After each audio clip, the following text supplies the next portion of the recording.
And now we bring in really the star of the show, and that is our good friend Tay Fisher with the Harlem Globetrotters, the former Siena standout. Good morning, Tay. Good morning. How are you? How you doing, buddy? I'm doing good. You've got you are all decked out in the attire right now. Yeah, I know. They made me wear this. Yeah.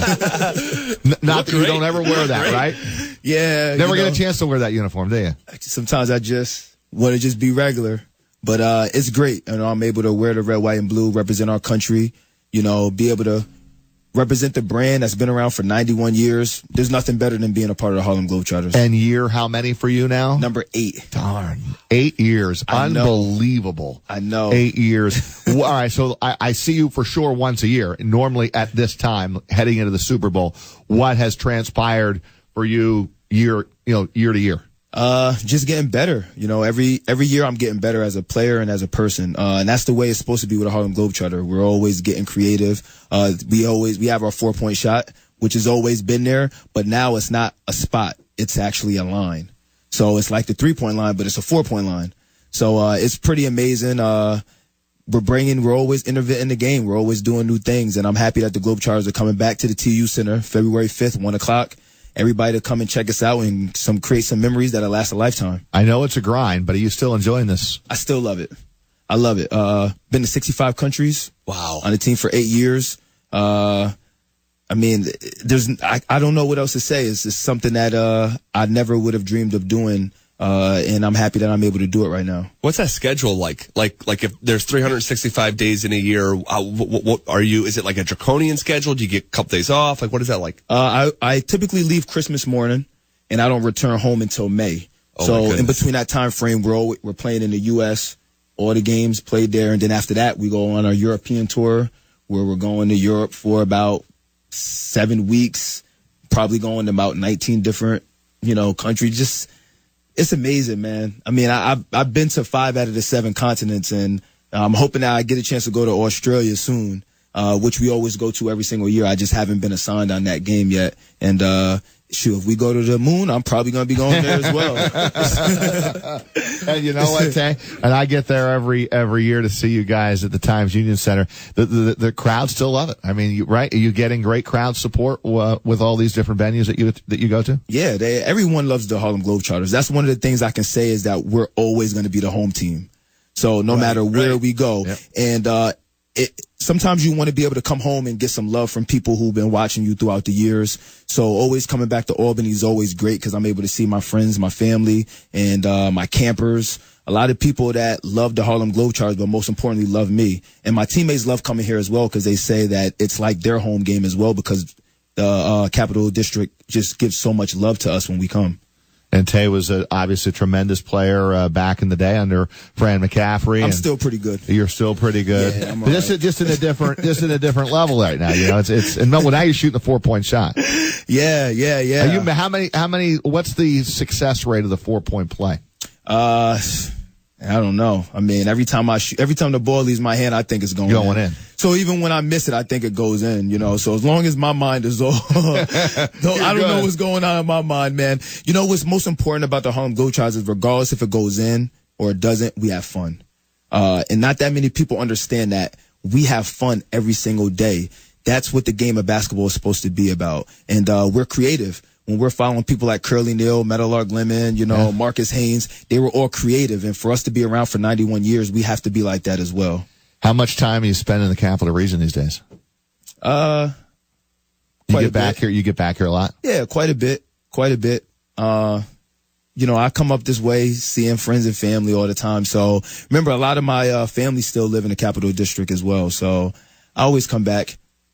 You have that camp still? Still got my camp at Troy. When is that? Did you have a date yet? Not anything finalized, but it's probably going to be the second week of August. Okay. Which is the 7th through the 11th, probably at Troy High. Which is normally when you have that. Always, yeah. I always try to keep it in that second week of August time frame. So when you get more details on that, we can let everybody know because that's done well for you, right? I'm hoping that by the time the game starts on Sunday, those dates will probably be finalized. Okay. Do you still play competitively? I would imagine you do. Like, and not to say what you're doing is not competitive, but it's almost like I look at the Harlem Globetrotters a lot like professional wrestling, where those guys are actually out there taking bumps and have to do what they do, but the outcome is predetermined. Do you get on the court with your teammates and actually compete, whether it's at night or whatever the case may be? Yeah, we do. We do a lot of that before the game.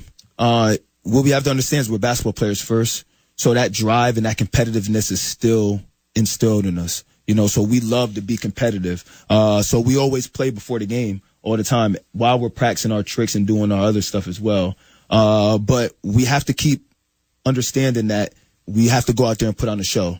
But while we're putting on a show, we also have to showcase our talents as well. We also have to make people laugh. We also have to be, so it's like being a Globetrotter, you have to have the total package. I know some players that came on the team, they didn't have the personality. They didn't have the skills to be able to relate to the kids and the fans. They were just great players, but you're not a Globetrotter yet. So it takes a while to learn. I've always had it, even at Siena. So this is like, I'm already here. I did it with the referees. This is you, man. Yeah. This is referee call it bad, call on me at Siena. I give him a 5, smack his butt. All right. I mean, I love it. Now with the Globetrotters, I can't get a technical. We don't give techs at the Globetrotter games. And coming to the TU Center's got to be special, right? This is home for you. That's home for me. So it's gonna be exciting. I'm gonna be happy. I'm going to be enjoying myself regardless of what the outcome is going to be for me. I'm going to be having fun, and that's all I care about. How did this come about? Because I was younger and coming up, and I'm from Scotia, and I remember going to Siena games, and you were a terrific player. And I know a lot of the conventional aspiration following your college career is, okay, if I'm not going to the league, I know I can play somewhere overseas. And you probably would have fit into that mold, right? I mean, how did you stumble upon this and make it a career? I was looking for somewhere to play overseas, but honestly, I just wanted to play professional basketball. I was trying to find that outlet to go there. The Globetrotters just called me one night when I was with my father, and they said, we are interested in you. We saw you in the NCAA tournament. We saw you went 6 for 6 from the 3-point line. I didn't even make it my first year. I tried out and didn't even make it. And a lot of people don't even know that. That's what made me go back to school. That's when I went to St. Rose and started my master's. The following year, they called me back and said, we want to give you another chance because you did great. We just didn't have any space. And I did even better than I did the first time. And they said, we're going to call you Firefly because you light it up. Oh, see, I didn't know that there was a second chance. Yeah, I thought it was a second. Yep. Wow. Yep. And that's what I try to teach kids. You're not always going to be successful the first time. You just got to keep trying. Maybe it might come around for you. And I didn't even know. I thought it was done with me in basketball. But look at me now, 8 years later, one of the best players on the team, best shooter, the Curly Neal of the new generation. I love my job. Just don't give up. Keep going. Are you as proud of your Globetrotter career as you were of your very legitimate Division I career? That's a tough one. I feel like my Siena career shaped me into the person I am right now because I went through some tough times at Siena with the coaching change and everything, but I stuck through it. The Siena achievement, I'm worldwide. I'm able to see my family that I haven't seen since I was like 4 years old, but now they're watching me play when I go to North Carolina or when I play in other states as well. So the Globetrotter thing, it's something that was, it's a family accomplishment because my family, my mom and my dad was more proud of me because they remember watching the Globetrotters when they were younger. So now I'm able to come home and say, I'm a Globetrotter. Not that I played on the Globetrotters, but when you're a Globetrotter, you're a Globetrotter for life. So I'm happy that I'm able to do that. Have you become the face of the Trotters? One of them. You're at that stage right now, right? After 8 years? Yeah. I'm with players like Big Easy and Flight Time who are on Amazing Race. And, we're doing a lot of great things. So if people get a chance, they can find us on social media and they can see videos of us. And we just did an ESPN special that aired in January. That was awesome when we played at Venice Beach, the first time ever we played there. And I was a part of that team as well, so I got selected. Whenever you get selected to play on those TV specials, that's pretty cool. So I'm happy that I was able to do that. And then now, 8 years later, just still with the Globetrotters, doing the best that I can. As long as I'm still enjoying it, I'm getting better, then I'm loving my job. And you brought an entourage with you, too. this is just in case anything happens. Yeah, while you have filled it. Yeah, no, man. It might pop up. You never know, man. You never know. You never know. They're just trying to make sure I come back Sunday safe. Hope you're driving a pilot. We're not going to talk about that right now, okay? Hey, one more question. In your own mind's eye, how much longer are you going to do? I know you said as long as you're still having fun, but do you have a plan? Have you got to the point in your life, and I'm not trying to rush you here, to that point, if you haven't, but have you started thinking about what you could possibly want to do after some of your physical gifts aren't as prominent? Yeah, I think about that all the time. 3 years ago, I broke my kneecap, and I missed one of my games here in the Capital District. So that's when I started thinking about what's next. I want to do 10 years.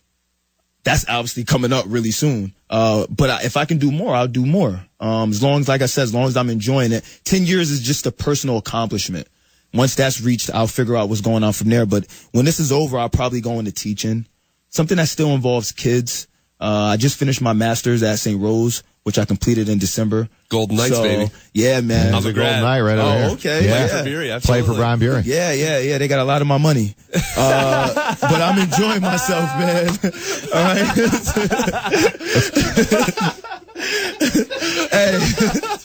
Hey, I worked hard for it all, man. So it'll all come back to me once my Globetrotter career is over. Hey, Nick Bonarigo just had a very good suggestion for you.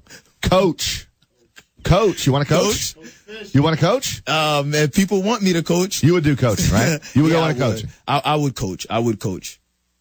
That would be perfect for you. I think that would be good. That would be good. All right, Tay, I appreciate it. No, we'll talk to you on the TV side of things later on today. Absolutely. At News Channel 13. And we'll see you Sunday at the Times Union Center. 1 o'clock, Harlem Globetrotters awesome. at the TU Center. The great Tay Fisher Firefly in our studios here this morning on Big Board Sports.